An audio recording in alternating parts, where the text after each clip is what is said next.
Flame on! Welcome to the show, everybody. I'm J Heat Blaze, and I'm here with my special guest, Taladia Plays. How you doing, buddy?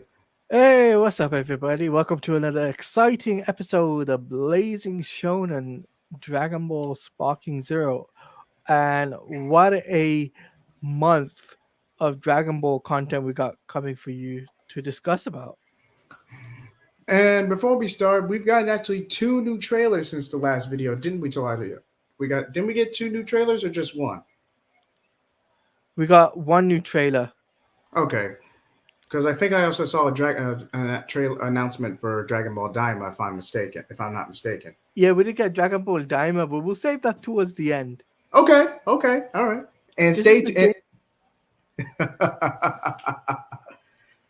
Hold on. Everything is fighting over. Oh, you're not lying, Nemo. You're not lying. Okay, all right. The Dragon Room is gonna have a field day. I mean, it is not gonna be pretty for the next couple of months. But need that as it may, we'll go into Q&As and more the business side of things towards later on the stream. Right now, we're just gonna focus on the trailers, our reaction, and just enjoy Dragon Ball out of respect for Toriyama Sensei. Talati, would you agree? Agreed. Okay, and Taladia, I brought up I screen shared the trailers last time, so if you'd be so kind. But while Taladia is doing that, thank you for coming onto the show. If you're new, feel free to like and subscribe, and thank you so much for 260 subscribers. We are almost at 300. And remember, if y'all can give me the 300 before the end of the year, I will react to. What was that show I react to? And review the whole thing. No, it wasn't the Harley Quinn show. It wasn't Kite Man. Hell yeah. Save that for the end. Save that for the end, J Heat. Save that for the end of the stream. Please. We want to keep it in suspense.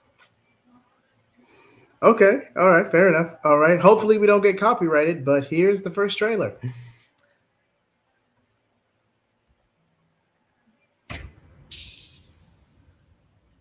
You should join this, Kakarot. My name isn't Kakarot. It's Goku, Okay. got You it? have no idea how out of your league you are. You're It's been going a- to die, fool. Piccolo, your attack! Do it now! Special beam cannon! Well then, Okay. let playtime begin. I think you'll be the first to die. How's it feel, seeing your little friend's corpses scattered all over? Hey, you bastards! You know I'm in a bit of a bind. This is always what gets me pumped. Oh, yeah. Don't fail me now. Vaporize you! Challenging me? Don't you feel silly? Leave it to me. Don't make me laugh. This isn't real. No. Simple tricks. Go ahead. Underestimate me at your own peril. We shouldn't be breathing the same air. Huh? You met the beaut, but now I introduce you to the beast. Fair warning, when I'm like this, I can't help but kill. Yeah, the Saiyans are a true warrior race. Don't underestimate us. I will resist. So long as I draw breath. You'll never defeat me with such paltry power. Lucky you fools! Even I can beat a monkey. It's our turn do now, you think? Vegeta. I like that body of yours. Change now! Pause. Do your Oh. worst. But if you think Yeah. No, just I'll save my thoughts towards the end. Let's keep going. this is Right. going to be easy, then you're dead wrong. With each transformation, I become far more fearsome than before. Oh, well, excuse me. Prepare yourself and behold the second transformation of the mighty Frieza. I have no intention of allowing even a single Saiyan to live. Okay, it's finally ready. Is that all? You ruthless, heartless,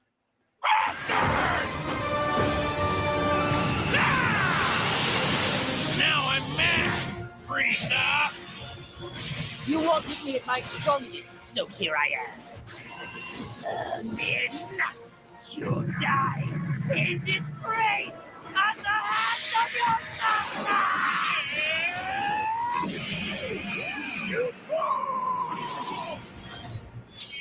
There we go. Dragon Ball Sparking Zero. The Saiyan and Nama Saga.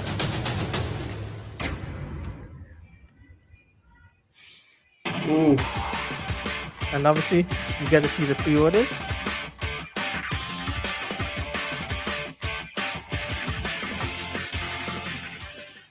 All right. Bandai Namco. And there you go. There's the thumbnail. Oh man, this man, I did not expect this trailer. This trailer did not have to go so hard, man. It really didn't. But It did. man, It went hard. I mean, the transformation sequences are seamless. The animation was smooth. And granted, there's a difference between art and animation, contrary to popular belief. You can have some features, trailers, anime, whatever have you. They can have the smoothest transition, but they always get bogged down because the art is either subpar or lackluster. There's a difference. So let me just say, everything was top notch. Everything was crisp, smooth, seamless, and I'm this further bolstered my excitement for Budokai Tenkaichi 4. I know the official title is Sparking Zero, but come on, this is always going to be considered Budokai Tenkaichi 4. Like, come on, let's be real. It'll always be Budokai Tenkaichi 4, man. There's no denying that, right? All right. There's just no denying it. There's really no denying it. And wasn't there a Taladia, your thoughts? I love the trailer, and I think that the trailer, it's interesting the way that the direction that they're going in, right?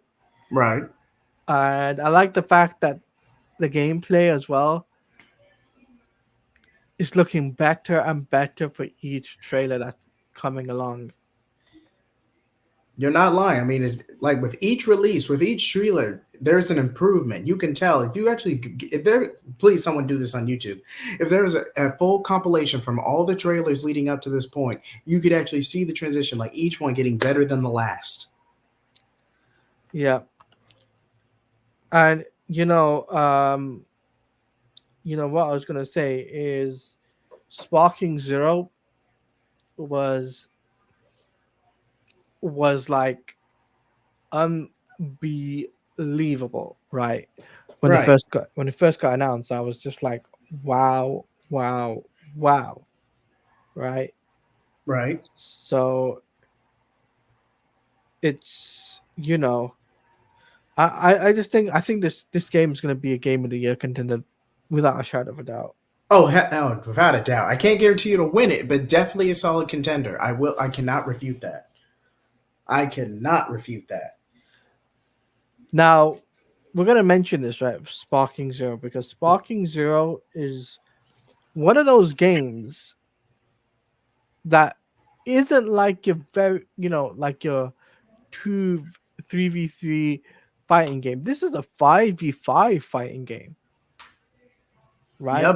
Yeah, Raging Blast 1, Raging Blast 2. I think even Battle of Z, that god awful game was had 5v5 co-op, had 5 versus 5v5 if I remember correctly. Yes. What's up, Tevia? I see you in the chat. Oh, what's up, Tevia? How's it going? He's on X. Oh, he's on oh, he's on X now. But Nemo, to answer your question again, it's not so much all the legal stuff. Now that Akira Toriyama has tragically passed away, now between the Dragon Room and all the commercial stuff with Toei, that has to be split up and negotiated with Toriyama's estate, his wife and children, and then they go ahead and submit that legal process for a year. That can take 1 year, that can take 2 years. It'd be about 5 years before we get any confirmation. A lot of that is handled behind closed doors between the company and the estate. Dragon Ball Daima was just too far along to cancel prior to Toriyama's tragic passing, so that's going to be released regardless. But it's a swan song for Toriyama, basically, because it's Toriyama's work, so they're going to use that regardless.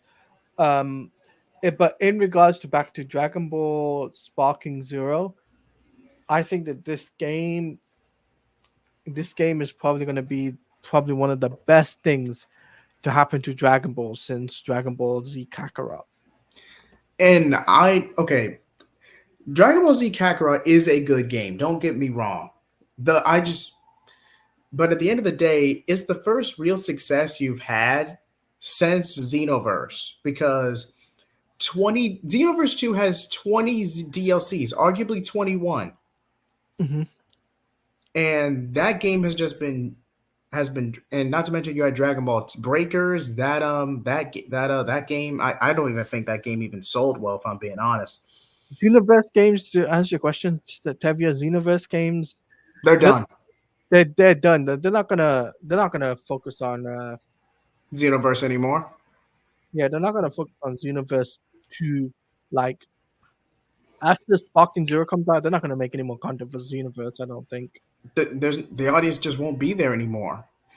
But now hold on, they did use Xenoverse to cross promote, so they might do like special anniversary or tournament or special events here and there. But in terms of DLC or a Xenoverse 3, yeah, that ain't happening. If I'm being completely honest with you, Tevia, that just ain't happening. But yeah, Breakers did get a DLC. I mean, it's a different genre, it's a different style. Breakers is different. Breakers is hugely different. It is. And I do commend the powers that be for Dragon Ball and the Dragon Room for actually trying something different with Breakers. But this was never really going to catch on. That type of story with that type of game with the Dragon Ball IP, it just doesn't sync well. That kind of style of gaming usually works for slashers, horror games, stuff like that. It just doesn't translate well. I understand. I acknowledge the trend, but it just didn't translate well, if I'm being completely honest. Taladia, anything you would like to add? I'll just say that Dragon Ball Sparking Zero would be one of those games that will make more money than, or probably when unreleased, will make double the amount of what Dragon Ball Kakarot did. Oh, it'll make bank. It'll make more money than Kakarot, and I think it'll blow Fighter Z out the water in terms of how many copies sold. Oh, agreed. And hold on, because this is the first time I've actually seen a Dragon Ball trailer in a while, so bear with me. But did Raditz ever appear in Fighters, or was he? Yeah. Did he not? No. Actually, no. That was a mod. That was a mod. Yeah. That was a popular mod I saw, but I don't think Raditz was ever playable in Fighters. No, I don't think he was. No. Bardock was playable though. Yep, Nappa, multiple Vegetas, obviously like Goku. I think was Turles playable in Fighters, or am I imagining that? No, Turles was not playable. No. Oh, Goku Black. That's who I'm thinking of. Okay. And I'm super excited I'm super excited. Tevia says I'm super excited for Dragon Ball Daima and Sparking Zero because both game and new anime sounds amazing in my opinion. Definitely, I mean the fact that we're getting any new content at all with the actual manga on hiatus is, I mean, I think it's the best is the best out of a tragic situation. Mm-hmm. So you actually want to screen share the Daima trailer, or you want to save that for a separate stream? We can do it here if you want, but I have to get the trailer up again. Sure. Take your time on that. And while we're setting that up, I was actually requested to do this, so let me go ahead and pull it up. Dragon Ball. Hold on. Daima trailer. All right. I was actually. I've got the trailer up right now. All right, we'll react to the trailer first, then I'll do the Q&A section I was fan requested to do. And last comment before we watch the trailer, I'm still sad that Akira Toriyama was gone because he was such a great guy. He truly was, Tevia. He truly was. All right. And Taladia, whenever you're ready. All right, ready? Hold on. You ready? Ready. All right, let me just make sure the volume's down a little bit. There we go.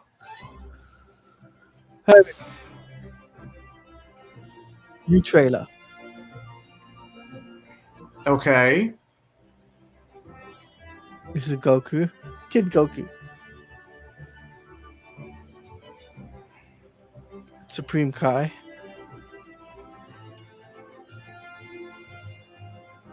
The Dragon Ball. See, Akira Toriyama. Yep. I mean, this fall.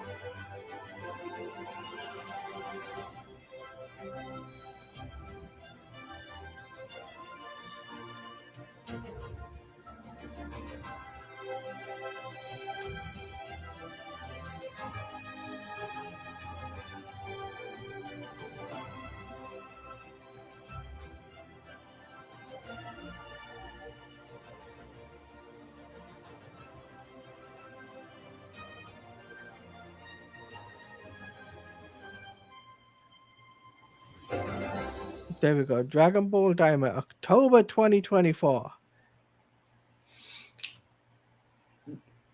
Now, I'm not going to go into the whole canon and non-canon. I'm not going to go into that right now. At least not today. I'm not. This, for all intents and purposes, is Toriyama's swan song, original Dragon Ball, and we should respect it as such. Yeah. Now, with that being said, will this be a standalone story or kind of like an in-between in absence of Super? I don't know. This could be a Dragon Ball superhero situation where it's more of a promotional anime. I do not know that. But for what I do know, this is Toriyama's last officially commissioned project as far as we know before his passing, and it should be respected as such. So if you're a GT hater or you're not a fan of the whole de-aging trope in anime, just even if you only watch one episode, just get through one episode, just out of respect for Toriyama. If you don't like it, no one's going to blame you. But I would honestly recommend watching at least one episode out of respect. At least one. But that's just my opinion. Taladia? Agreed. Respecting the anime for Akira Toriyama is I think I agree with what Jay Heat said, and the fact that Akira Toriyama would be watching from above, knowing that his work is actually being seen by millions and millions of fans around the world. Indeed. But now we're gonna very briefly go through our Q&A section because I was fan requested to do one. Apparently, maybe I should actually start doing a Q&A video. I should actually start those. But all right, first question is for surprisingly you, Taladia. Go on. All right, again, any comments will remain anonymous because anonymous. But Taladia, what is your review on My Adventures with Superman, and do you think Supergirl's inclusion was a relative improvement? It's a pretty decent show, but it's nowhere near good as Superman the animated series, and this version of Lois Lane is just unbearable. Even Luz from the Owl House, hopefully I'm pronouncing that right. Luz from the Owl House is more tolerable than this version of Lois Lane. Again, this is just my opinion, and I respectfully ask for yours, huge fan. Okay, so My Adventure with Superman, I'll be quite frankly honest with you, is not the greatest Superman animated show. Like, comparing it to Superman the animated series or the Fletcher cartoon, comparing those, you can't really, it's like Lois Lane is pretty much not worth watching. And the fact that I feel like the inclusion of Supergirl, okay, cool. She had a cool costume design. She had some really cool action scenes. But we'll be doing a review anyway on My Adventure with Superman season 2 with Jay Heat. So stay tuned for that. That is definitely going to be a thing. And that is something myself and Jay Heat are going to discuss. We might even get Jared involved on this one because I think Jared would love to be involved. Just talking about Loser Lane as much as he can because it was unbearable for the first few episodes. A couple of episodes was great, but then all I'm gonna say is even if we did factor General Lane, Lois being a military kid, General Lane being being a workaholic as a coping mechanism for the death of his wife. It's not spoilers. These are very established traits for the character going back decades. Even Superman and Lois did this bit. So I'm not really spoiling anything in the grand scheme of things. Even if you factored Lois's sense of hyper independence and insecurity, why retread the same spat you had in the previous season for the sake of drama? Like that's the one thing I want to ask. That's the only non-spoiler aspect I'm going to ask.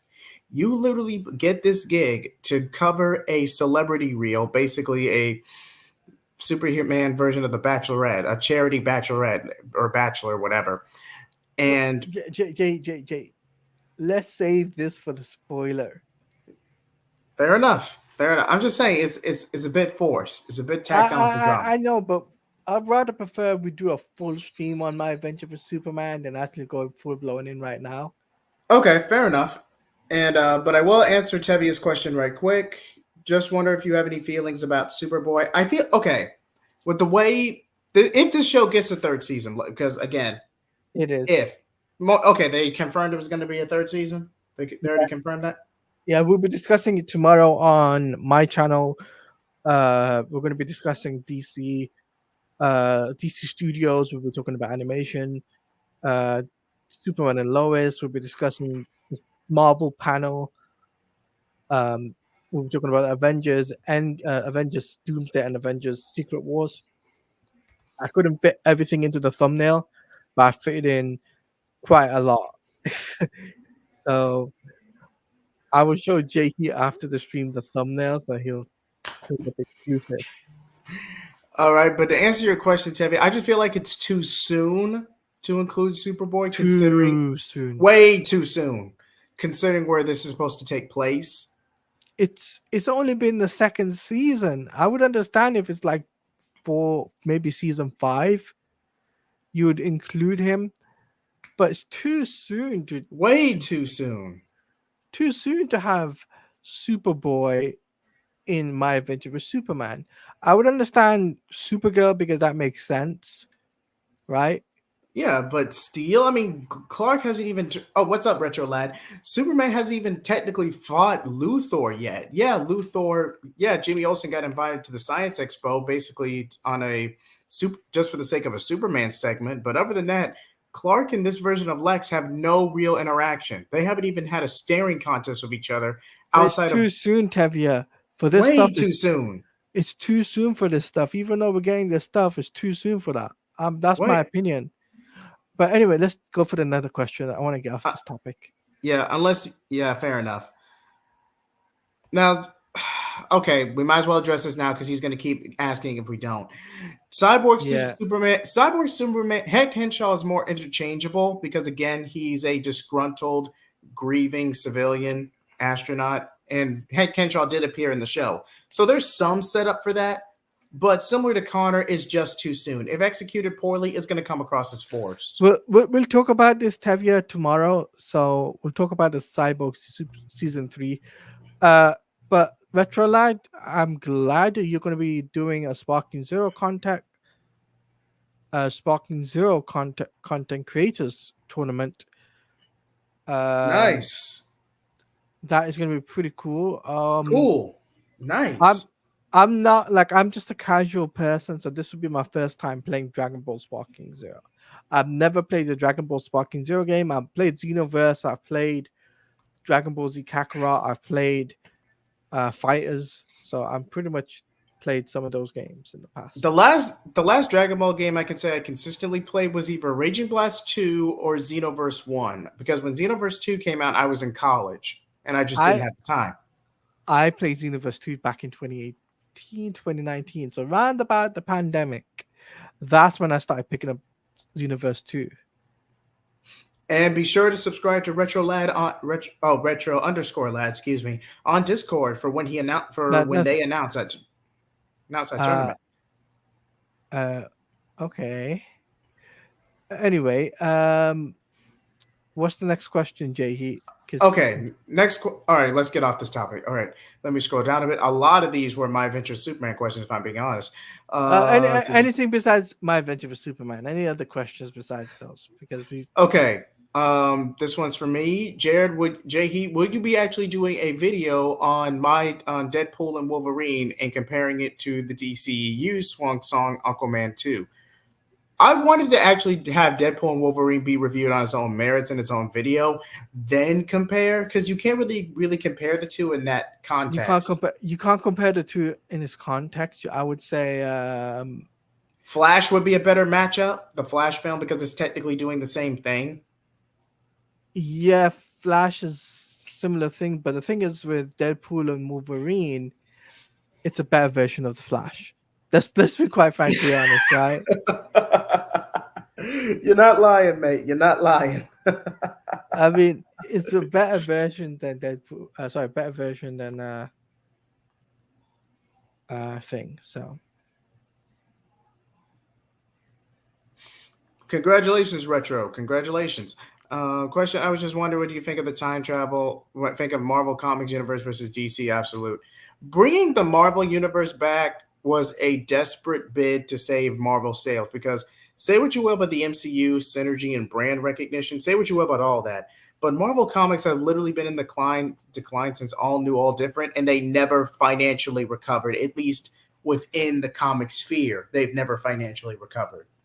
And then even post Endgame, the diminishing returns from MCU Phase 4 has also impacted the comics. So it's a majority of things. I want to say the only ones who are really winning with Marvel's Ultimate, if I'm being honest, is Spider-Man fans, because yeah, Nick Spencer, I feel sorry for Nick Spencer. He didn't deserve this.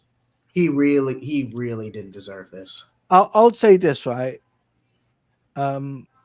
It's going to be a crazy thing when it comes down to the Wolverine, right? Myself and Jay here are definitely going to be talking about that on my channel at one point. We're going to do, like, obviously we want to wait a month, let everyone see it, then do like a comparison to the Flash. I think that's a very good comparison video type of comparison stream that we could do. No, but a lot of Zeb Wells a lot of the impact and behind the scenes stuff with Zeb Wells' run is out of spite to Nick Spencer leaving for Substack. So I feel like he's a part of the conversation as well. But I understand the confusion, Tevye. All right. What's the next question? Okay, next question. Again, this one's for you, Taladia. My Adventure Superman, My Adventure Superman, My Adventure Superman. Okay. All right, here's one. It was a surprise to see Chris Evans come back for Deadpool and Wolverine. Would you recast him as the Human Torch for a Fantastic Four project, or would you just throw nostalgia aside and start with a blank slate? Start with a blank slate, because two reasons.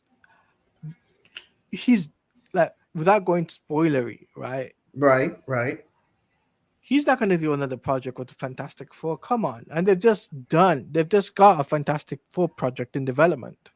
And they're starting that off with Pedro Pascal and Vanessa Kirby with their Fantastic Four film, right? Right. So you can't really do a nostalgia movie and say, oh, why don't we do a nostalgia film? That's not going to work out. And Retrolite, trust me, I will be discussing James Gunn's DCU on my channel tomorrow. So you probably, if you haven't subscribed to my channel, come over to the Taladia Plays YouTube page. It's Taladia Plays on YouTube. So I'll just put it in there right now. All right. Sure. Go ahead. You're my co-host, man. Go ahead. But yeah. I'll go ahead and move on to the next question while we're waiting on that. Okay. Again, spoilers for the Comic-Con video. So if you want more answers on that, Taladia, please feel free to subscribe to this gentleman's channel right here for more information. Taladia Plays, Jay here. I'm just wondering, how do you feel about Robert Downey Jr.? Tevye, that is something myself, Jay Heat, and Jared will be discussing tomorrow. But I'll just give you a kind of a tiny bit of what I feel about it. It's a cheap move for Marvel. Somebody had to say it. I mean, I would have, but you kind of beat me to it, Taladia, because You know what? Screw it. I'm just going to say what needs to be said. I don't mind Robert Downey Jr. coming back. I really don't. Because at the end of the day, he's an actor who got a gig. He's doing his job. He did a great job with Iron Man. So I'm not going to hold no faults of the guy. However, Yeah. this is a desperate, from a business standpoint, if we're looking at this purely as a business decision, it's a desperate ploy. It's a desperate ploy. Retro, I know we can't judge it yet. We haven't seen anything. I get that. But it's like they could have recasted Kang and would have got away with it easily. Easily would have been a far better choice than, I get Doctor Doom's a bigger character than Kang By a country mile, but by still. country, but still, it's like if you're gonna do if you're gonna do Doctor Doom, and you're gonna bring back Robert Downey Jr., you're gonna do a variant of Doctor Doom and Tony Stark swapping bodies. That's what I believe. That's what their backstory is gonna be. That's what I truly believe. That's what Avengers Doomsday will be. You get to see Victor Von Doom, a Robert Downey Jr.'s version. I'll talk about this even more on my channel. We'll get to see his backstory saying, "Oh, Tony Stark's and Victor Von Doom's body switch." And for you comic fans out there, Doom still played a role in the original Secret War storyline, so it doesn't matter if Kang's the main villain or not. But yeah. So, what other questions do we have, Jay? Okay, but all right. MCU, Deadpool, MCU. Okay, how do you guys feel? Anything DCU related? Okay. How do you guys feel about James Gunn's DCU, and do you think it's even going to get off the ground after Superman Legacy? Okay. Here's my take on Superman film. It has to blow people's socks off in the trailer. If it does not blow people's socks off in the second trailer, that I don't expect it to blow people's socks off in the first, maybe the second trailer. If it does not blow people's socks off in the second trailer, then you can expect Warner Brothers to be saying, "Nah, we're not doing a shared universe anymore," and expect to do the single movies or self-contained stories like Batman Begins, the Dark Knight trilogy was, how that was self-contained. That's how I expect Warner Brothers will probably do if the DCU fails. Because let's be quite frankly honest, James Gunn has not blown my socks off with Creature Commandos at all. Right? It's a rip-off of Suicide Squad. It's a retread of the Suicide Squad in every sense of the word. Sure, you could play the comics argument, say, yeah, Creature Commando debuted first, but only by like a couple of years. It wasn't that big of a gap. But the thing is that I'll give James Gunn credit. The animation is far better than Tomorrowverse. That is a thumbs up. Oh, hands down. Hands down. I would not take that from. Hands down, right? That beats the Tomorrowverse stiffness. So I applaud James Gunn for getting something right. Right? Right. Credit is credit where it's due. But other than that, the backstory is just the same thing we've seen with the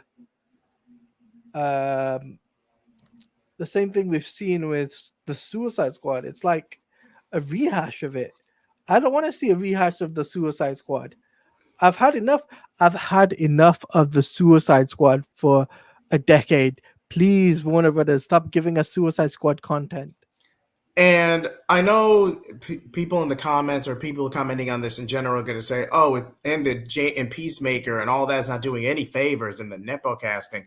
Okay, first of all, although nepotism or Nepo casting is a factor, no one's refuting that. A lot of these actors and actresses are still under contract regardless of what goes on by the higher-ups of Warner Brothers, WB, and all this rebranding. So essentially, at least in the context of Peacemaker, that team is making the best out of a bad situation from a commercial standpoint. Be that as it may, Creature Commando, could they carry on their own? That is the biggest question. If it was a standalone, probably not. But if it's trying to be part of this interconnected universe and is supposed to tie into Peacemaker season 2, then you have a little momentum going into it, but whether it will be good or whether people will gravitate towards it, I cannot say. But at the end of the day, the real tail or tail sign for Superman will be Superman Legacy. And to even be remotely considered a commercial success, we're looking at 800 million at least. No. It has to reach the 500 million mark. Okay. If it does not reach the 500 million mark or the money, the budget is 300 million, right? If it does not make that back, if it does not make its money back, if it does not make its money back, then Warner Brothers will be like, they'll hit the panic button, just like they hit the panic button on certain other things too. Like that's why I said 800 million. So please somebody click me in the comments, but I'm pretty sure I said 800 million unless my microphone went out. Yeah, you said 800 million, but it doesn't need to be 800. It needs to make Man of Steel numbers. That's the numbers it needs to make. Okay, if it does, that's fair. That's because remember, Man of Steel was the first Superman movie of the DC extended universe. Yes. Yeah. So if you do the same numbers of Man of Steel, that's a win. If it does not make that much money back on a lower budget, then James Gunn will have less power in creative control over the DCU going forward, right? Right. Man of Steel was about 600, 700 million. So 650, 675, somewhere around there. Yeah, it's about 650, 700 million, right? Right. It has to make that much money back in order for it to be a critical success, right? Yes, I bought the Superman t-shirt. I ain't going to deny that. I bought the Superman t-shirt. I needed a Superman t-shirt. And I was like, James Gunn has got a new movie coming out. I was like, okay, why not just pick up the t-shirt? Why not, right? Not to represent it, but like, because I'm a Superman fan first and foremost. So I was like, might as well. Right? Right. But it's costing me $30, almost $30 for paying for it and shipping. Oof. But I'll tell you this. I feel your pain, brother. I feel your pain. I'll say this. Warner Brothers needs to get this success. They need this win. They need this win. Regardless of what people think about James Gunn or Peter Safran or the DCU, they need a win regardless, right? Because they are suffering right now. They're dropping in stocks, and Warner Brothers right now aren't looking at the bigger picture here, which is they should be advocating to the fans, giving the fans what they want, right? You could do two universes. You could have Snyderverse, right? That could be DC's absolute universe, so to say, right? Which is a darker tone. And you could have the happy universe, which is James Gunn's universe.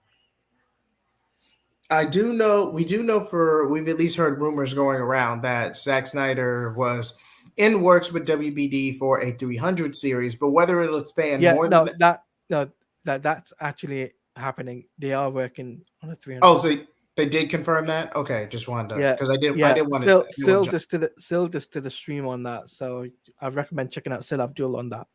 Okay. Question. Speaking of Warner Brothers or DC Studios as a whole, do you think the plan to connect everything to one universe? Because Tevia, to answer that question, they're going to continue to do that. There's no denying. You can't stop James Gunn from not pure doing synergy. Synergy's always going to play a factor. You can't get away from it. Now, I hate that Tomorrowverse got wrapped up the way it did because of the corporate stuff behind the scenes, because a lot of people ended up losing their jobs because of it. So I do hate that aspect. But let's be honest, the Tomorrowverse would not have lasted that long. It was just to keep DC animated films going during the Warner Discovery merger and everything getting approved behind the scenes. Even if you factored pre-production costs, that would have been roughly 4 to 6 years, if that. Best case scenario. I'll say this, right? Like Tevia, right? The DCU needs to be success in order for it to be connected.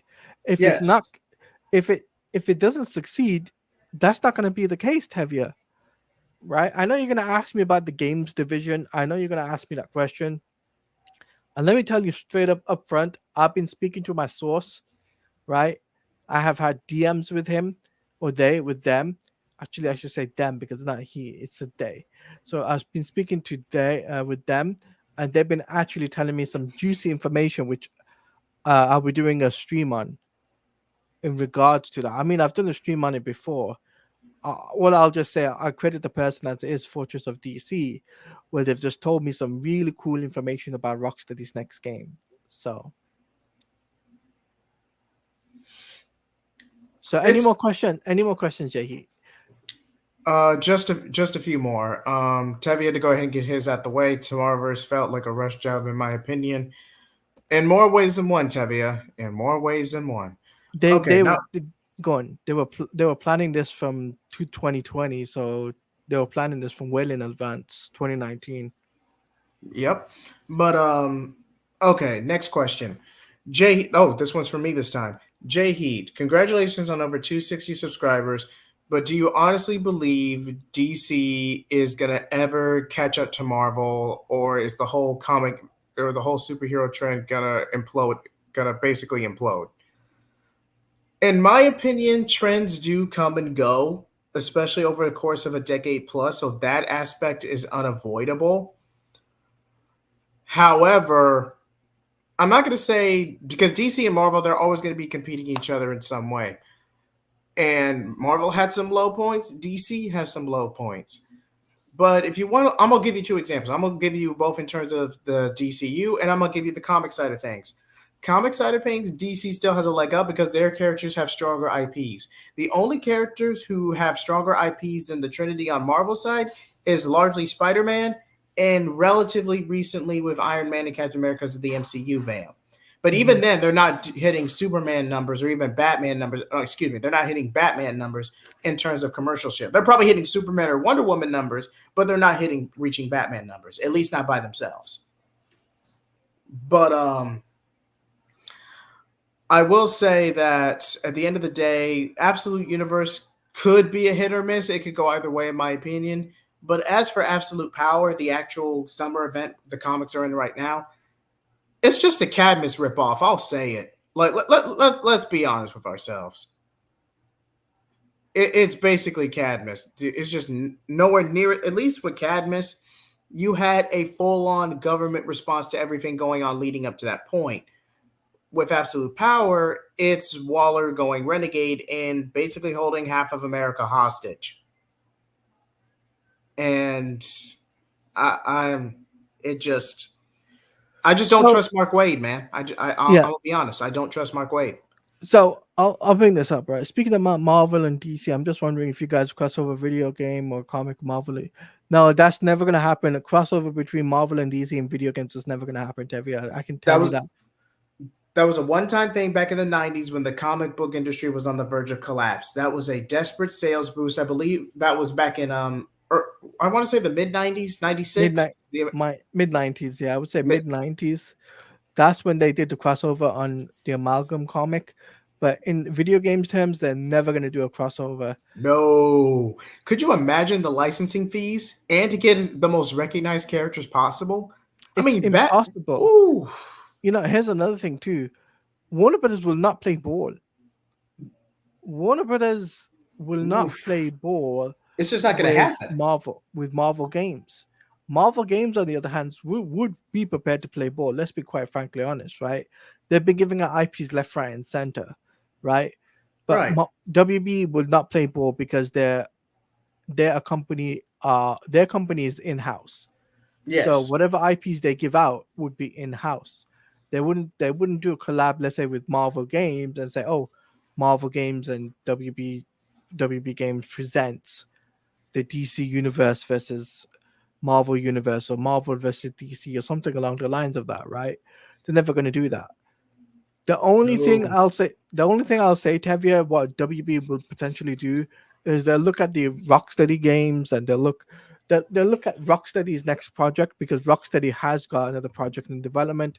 Rumors of it being a Justice League game. That has been a rumor. I talked about this on the last live stream, but I've been updated on that. I'm going to share an exclusive right here. I've been told that potentially that the voice actor who could take over the Batman mantle would be Roger Craig Smith. Not my first choice, but I see where their head's at. But he's just not my first choice. He's not my first choice, but the thing is, there's a reason behind it because he's already played the Arkham Batman. So He has. that's why they're going with that direction. Mind you, he's not the age of Kevin Conroy, but you know, he has got that. He has played Batman in various adaptations. Yes.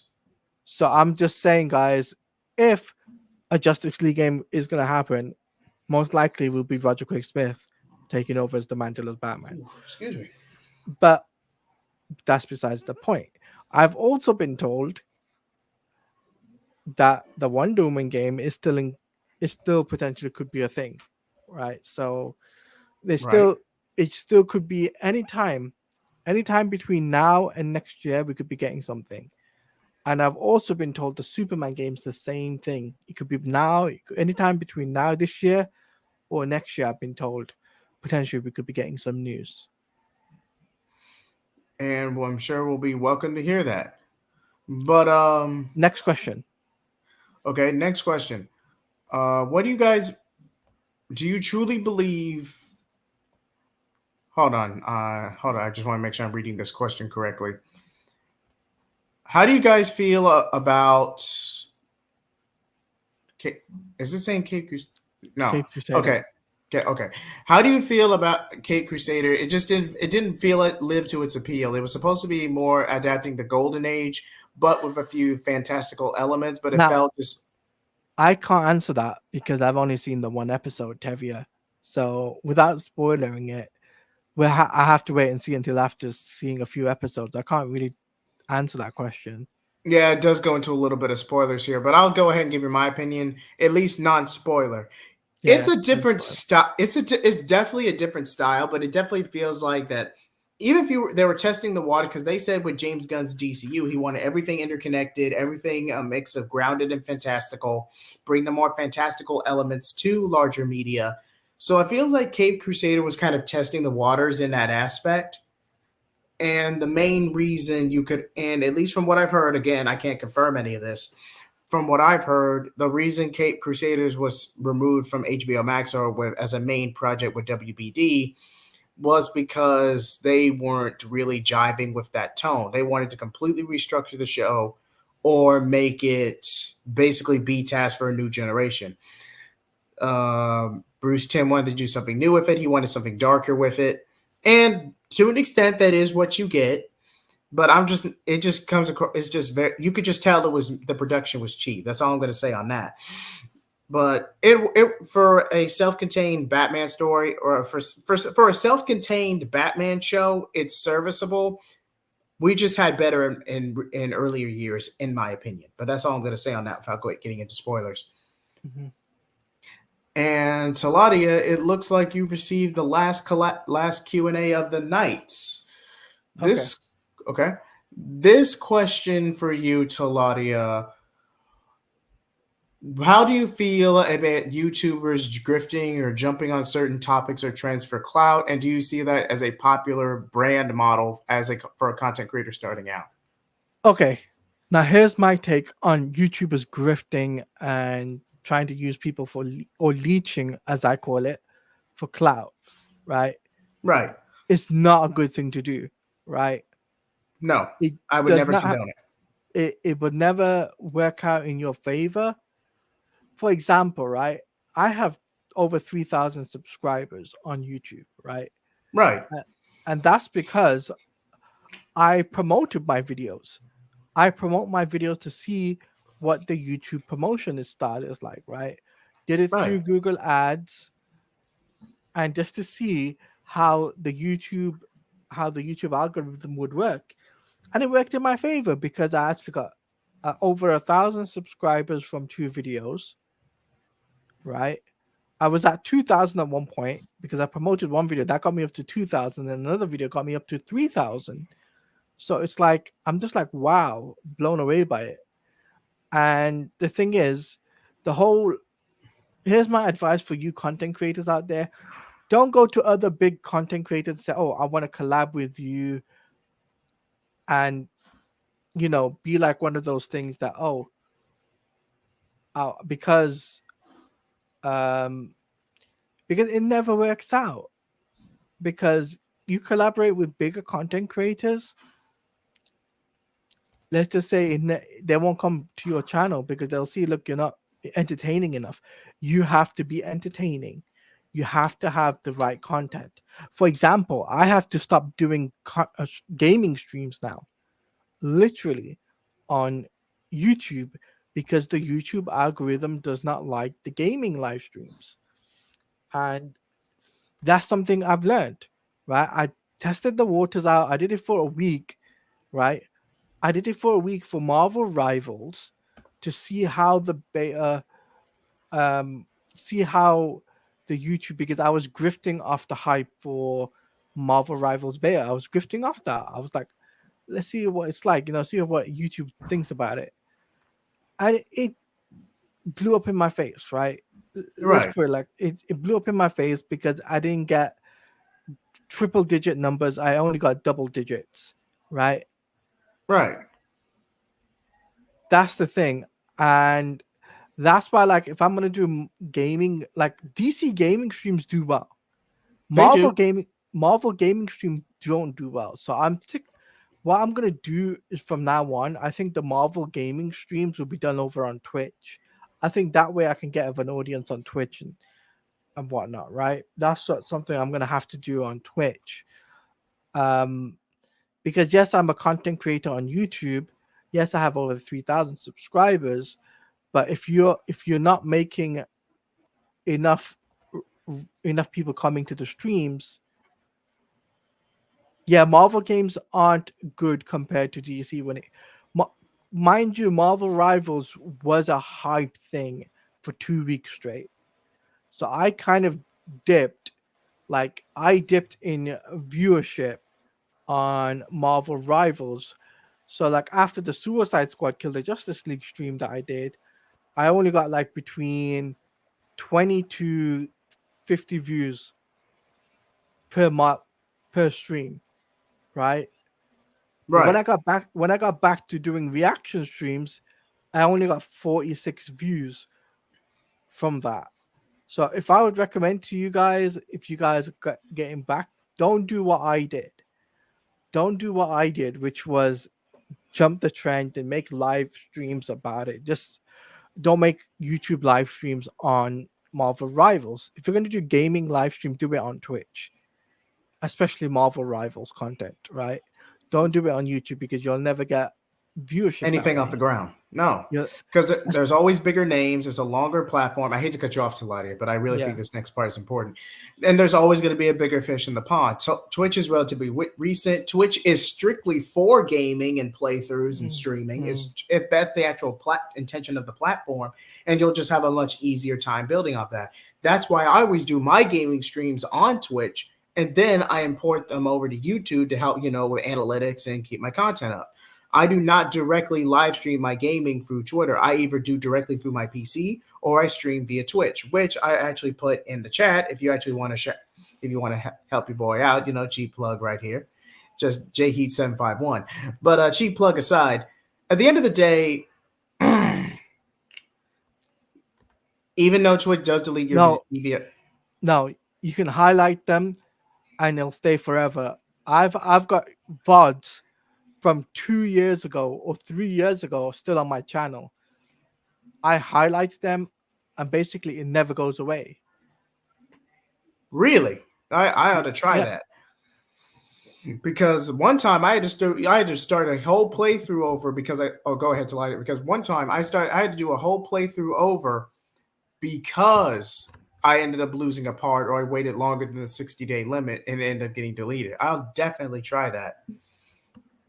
But continue back to my main point. I'll go ahead and tag in for the moment. But to continue my main point, don't I'm jump. back. Don't be. Oh, okay. You're back to light. Okay, I'm just gonna Yeah. take solo layout for like just a minute. But Okay. don't be so quick to jump on the bandwagon. It'll never work in your favor. Like if I'm being completely honest, just start slow. Maybe network, collab with other people, find channels who have similar interests to you, reach out, and just build a network, build a larger brand. That way, you actually have some momentum, a jumping on point for other channels and people who can engage to your content or what you have to say. Nothing wrong with starting small. My channel is technically 7 years old. I did a little bit like what if short videos, even brief commentary with my brother, Kid Takeoff, and I took a back seat for college. I posted little here and there during the pandemic, but ever since I've been with these guys, Taladia, Jared, Phoenix Press, Nick Lenz, these guys have just been so supportive of me. I've collabed with them, they've collabed with me, we network, and it's just been a success all across the board. And I don't mind that conversation. But at the end of the day, always start small, always build yourself up from the ground up, because then even no matter how, even if you get viral over and get monetization overnight, you'll always remember where you came from. You'll always remember who your true friends are both on and off the internet. And more importantly, you'll always have someone who'll have your back. So that's all I got to say on that. Taladia, anything you want to add? Not really, but I'll just say the whole YouTube, like Tevya, I understand like your channel is small. Like I get your channel. You started back in. I started YouTube back in. I started my YouTube channel back in 2014, right? And it only kicked off like last year. Like my channel blew up within a year, right? And that's because I was networking with different people. Like I've had Mad Max on my channel. I've had Raya, the Bat channel, Sil Abdul, um, Mikey Sutton. I've had these guys, Jay Heat, Jared, and Nick from the Phoenix Press on my channel, right? I've had all these guys on my channel, right? And the thing is, I'm not networking with the same people. The only reason why I'm networking with the same people is the Comics League brand, because we're a crew, right? We're a crew. We've known each other for about 3 or 4 years, and we've become very, very close friends, right? And Right. that's the difference, right? You were on my stream too, on my channel too. Yes. Yes. Is that Movie Theater King? Because I don't know if it's that Movie Theater King. I don't remember. I want to say it's him, but I could be wrong. I am a But ghost in your community. Okay.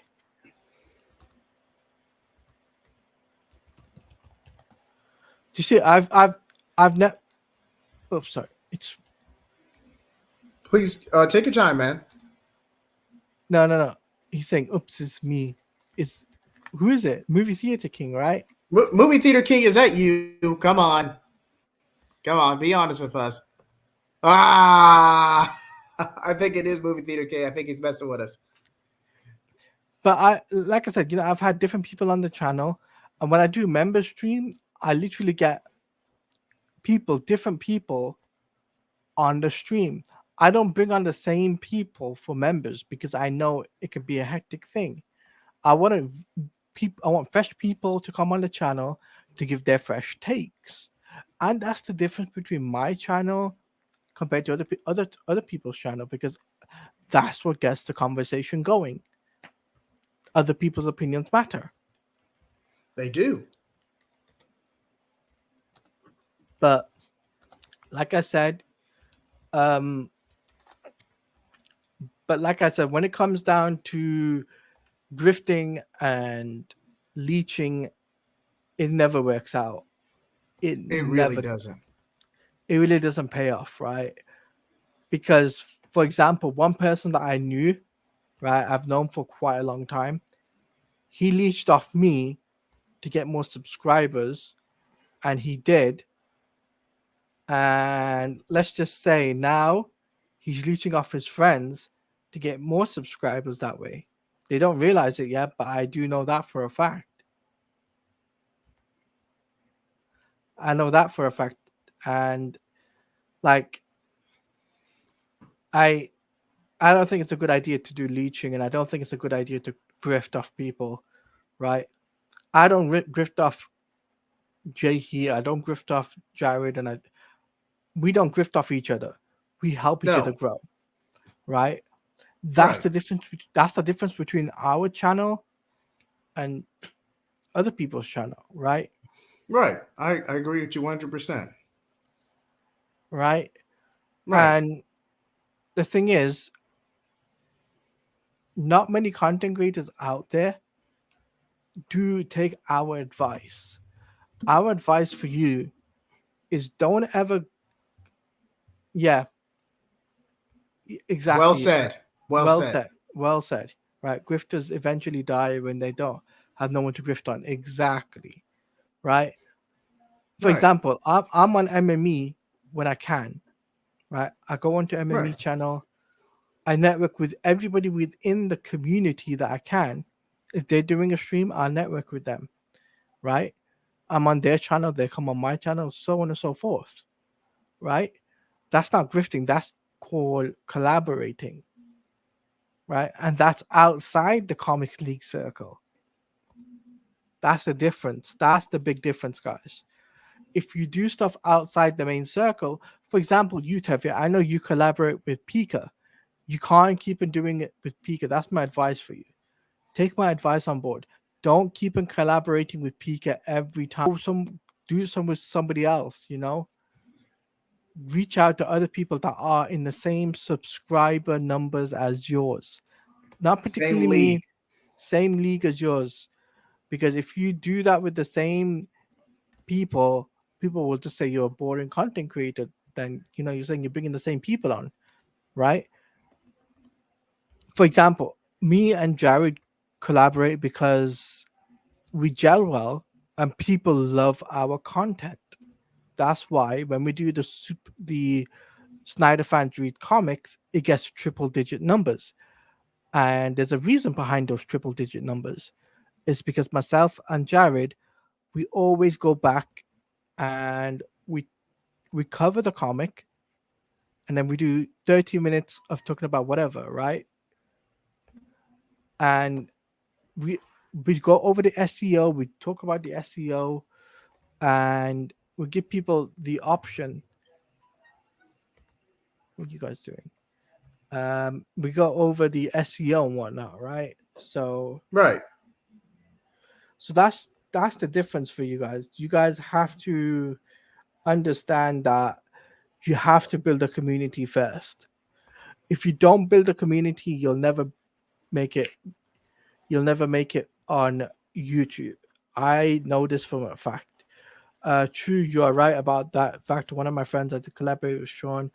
It's Reborn, and it's Tevye, you gotta network not with the same people unless you know them for about 3 years and you gel well. You have to network outside that circle.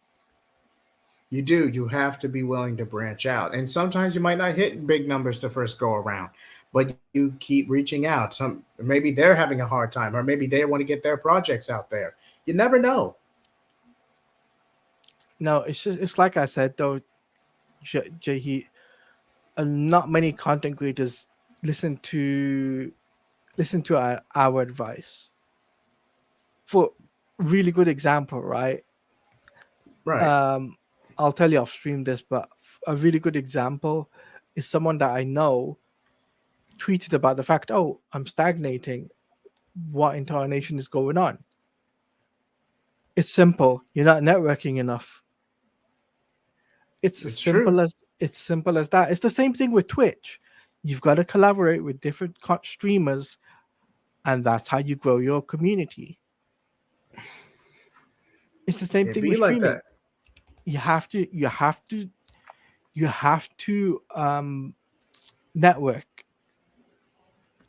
That's the way to do it. If you don't network on different streamers or different content creators, your brand will never grow. Right? Luckily Right. for me, I have Comics League. Luckily, I have MME. Luckily, I have somebody like I've got like other streamers I'm networking anyway. So I have a bunch of people I network with anyway. So I have like few people that I know that I can network with. Tevye, it is easy. It is easy to build a community. How do I know this? Because it's taken me a decade to realize it. But the easiest way to build a community is for you to network with different streamers. And then their community will come over to your community. That's the way it works. That's why do you think you came to my channel? Was basically because of Jared from Comics League. And it was the same thing with Jared, Jay Heat, right? It was Right. because it was the same thing for him, right? When he hopped on the Comics League community, he obviously came to my channel, branded, partake in my community and everything. It was through Comics League. That's how it works, Tevya. It never. It's not one of those things where you say, "Oh, well, we're not talking about a certain topic, right?" So it's like I get people don't like certain subjects, but that's why I'm just trying to say that when it comes down to content creating and streaming, and I've been in the streaming game for nearly a decade now. We're coming up to 10 years in 2 years' time. So 3 years' time, I'll be a decade since I streamed on Twitch.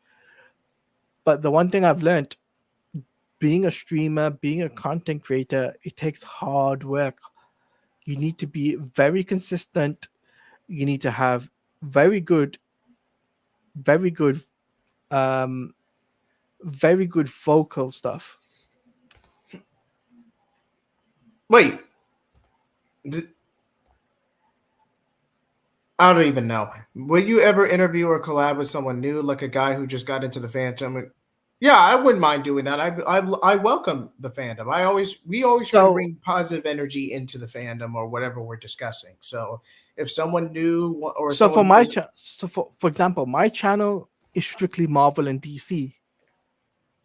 So yes, that's the difference. I'm not like Jared or Jay Heat, where it's a multitude of different things. Because I know that if I did something elseworld, it does not get the attention of other people. Right? right. I did that once. It didn't work out, right?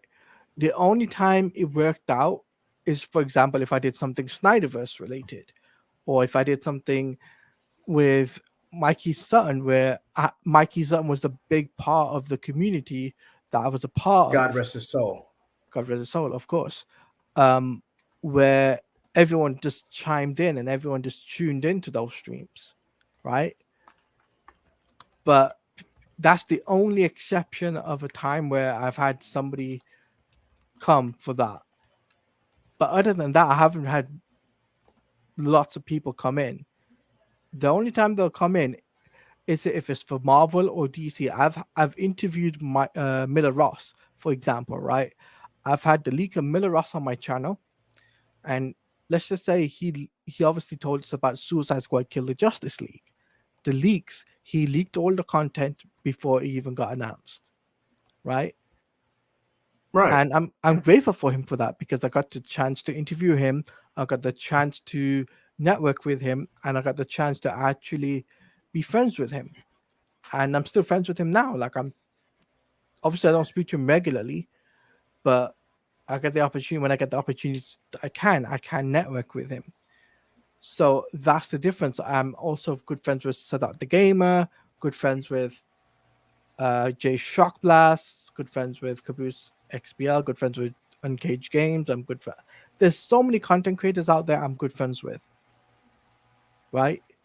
Right. But bringing people on the channel is hard, very difficult to do. Very, very difficult to do. And I understand Movie Theater King. I get what you're trying to say, but on my channel, strictly Marvel or DC. I'm sure Jared Jay Heat would actually would love to collab with you and talk about your. I would not mind. Just DM me on Twitter or X, and we'll set it up, man. Just let me know when. But with that being said, I have. Remember when I said in the description I'd have a special announcement? Well, I Yeah. have two of them. So, give me one moment to screen share this.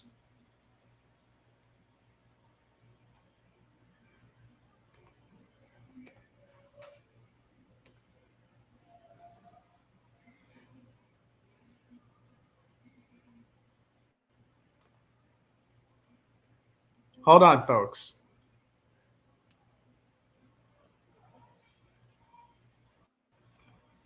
Taladia? I mean, hold on. Highlight how movie theater king comment. Oh, not what comic I mean- story and I mean, okay. Oh, that's hard. That's hard to get. Like people like Comic Story and Comics Explained. People like that.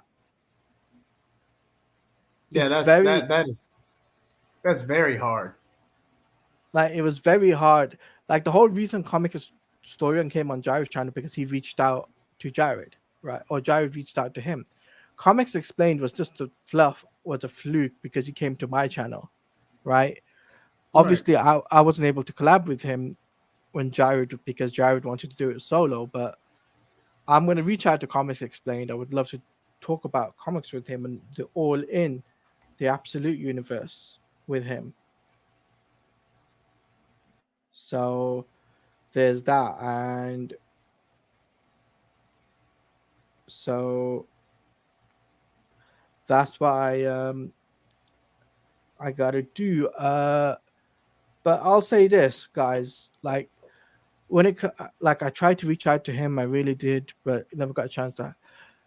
Like Tevia, you also got to realize he'll take a look at your channel. He'll take a look at the views of your channel too, because if you don't have enough views on the channel, It's not going to that's be worth their time. It's not going to be worth their time, right? Right. And that's just the hard objective reality of it. But I just got two announcements for you. These are thumbnails for video projects that are coming up in the future. Both are for milestones. One we've already met, and the other, if you guys will could get me to 300 subscribers before the end of the year. So let's take a look.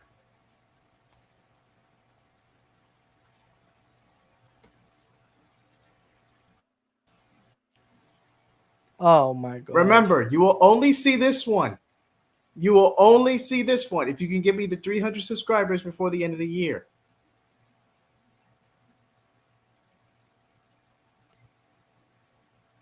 This You guy. will only.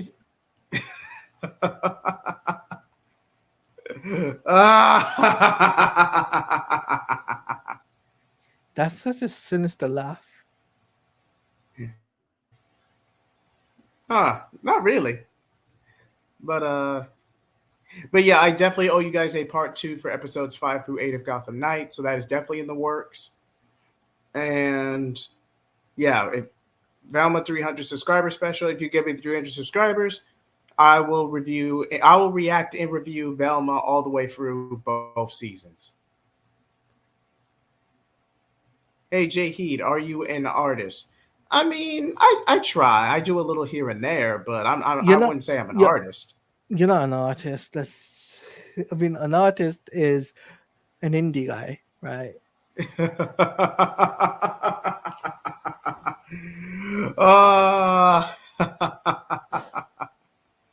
Am I right? Am I wrong? You're not wrong. You're not wrong. But with that being said, I think it's about time to to start promoting. You can find me at jheat85 on Twitter or X, jheatblaze on YouTube, or jheat751 on Twitch, where you want to get ahead of my gaming streams. So feel free to join me there, where I pretty much play everything: Mass Effect Andromeda, Dragon Age Origins, maybe Dragon Age 2 once I finally beat the first game, and just chill, vibe, and we just have a good time. Also, stay tuned for more New Direction verse content. I know I've kind of fell off the ether on that, but those are still interesting. As for the Tomorrowverse retrospective, yes, Tevia, we are planning for that. So, but I got to do the DeCamu and Damian Wayne retrospectives first. Oh, God. Then we'll do the Tomorrowverse retrospective. So you're gonna have to be patient with me on that. But of course, like, comment, subscribe, and I am truly, truly honored and blessed to be where I am today. Can I do an outro for myself? Sure, go ahead. So you guys can follow me on YouTube at Taladi. Subscribe to my YouTube at Taladi Plays. On YouTube, if you want to check me out on Twitter, it's at Taladi Plays _.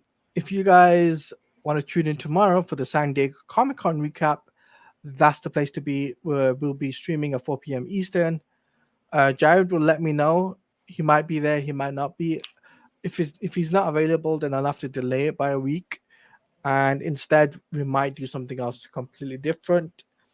Also, I'll be doing Batman Cape Crusader episode 2 live stream this weekend, so stay tuned for that.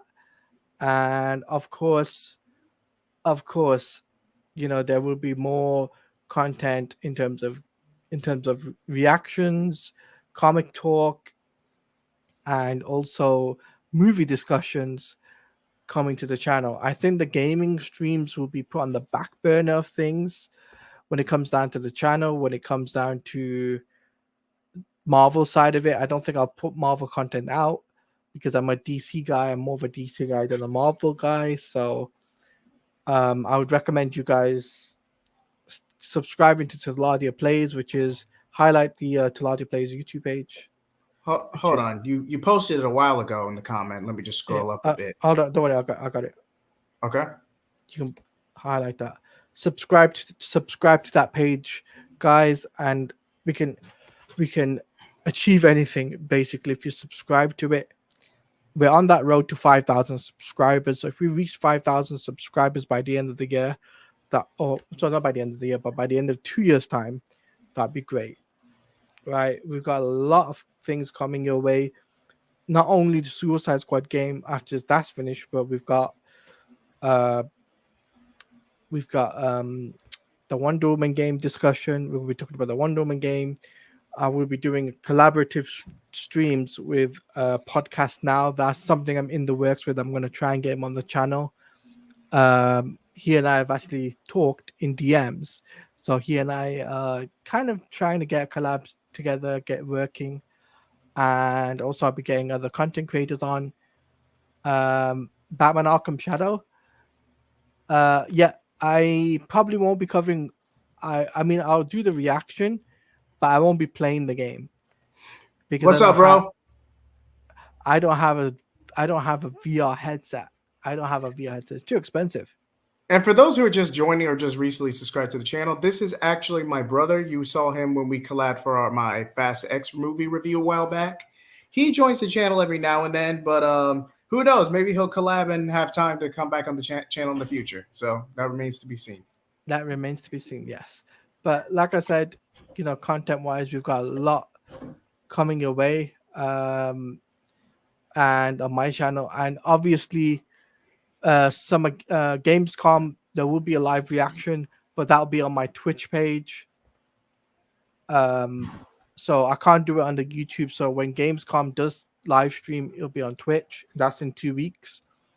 And also I'll be doing Sparking Zero on Twitch as well when that releases. So stay tuned on that on Twitch. So that's what I gotta say. All right, like, comment, subscribe, everyone. Thank you so much. Play off.